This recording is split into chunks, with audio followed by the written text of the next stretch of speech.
ፈጣሪ ደስ ይላል።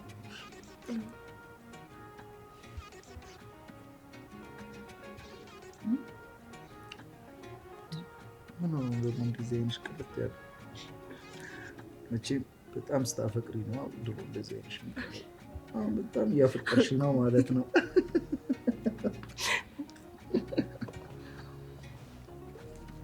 ምንድነው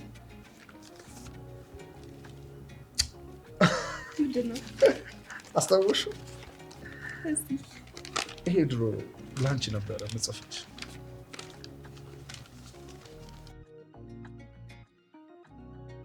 አስታወሹ ገና ጽፍልሽ ታውቃለህ ብር አጣጣለን እንዴት ወደው እንደነበረ። ምን አባቴ ላድርግ? ያው አንቺ ጋር እንደማይደርስ እያወቅኩ እየጻፍኩ አስቀምጣቸው ነበር አለ አይደል? ድንገት ስትናፍቂኝ እያወጣው እንዳነባቸው ማለት ነው። ዝም ብዬ ነበር የምቸከችከው። እውነት የልጅነት ፍቅር ግን በጣም ከባድ ነው። እኔ እኮ ሌላ ሰው መልመድ የምችል ራሱ አይመስለኝም ነበር። እኔ ግን አግብቼ ነበር። እንዴ ምን ነው ደነገጥሽ? አግብቼ ነበር እኮ ነው እንጂ ያልኩት አሁንም አግብቻለሁ አላልኩሽም እንዴ።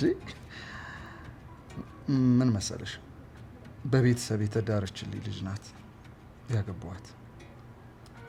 እሺ መጨረሻችሁስ እንዴት ሆነ? መጨረሻችንማ አካሌ እንጂ ልቤ እሷ ጋር እንዳልሆነ ስታውቅ ጨርቋን ጠቅልላ ጥላኝ አብሳለች። እና ቤተሰብ ዝም አለ? የሷ ቤተሰቦች ምንም አላሉ? እኔ እንጃ በቃ እሷ ጥላኝ ከሄደች በኋላ እኔም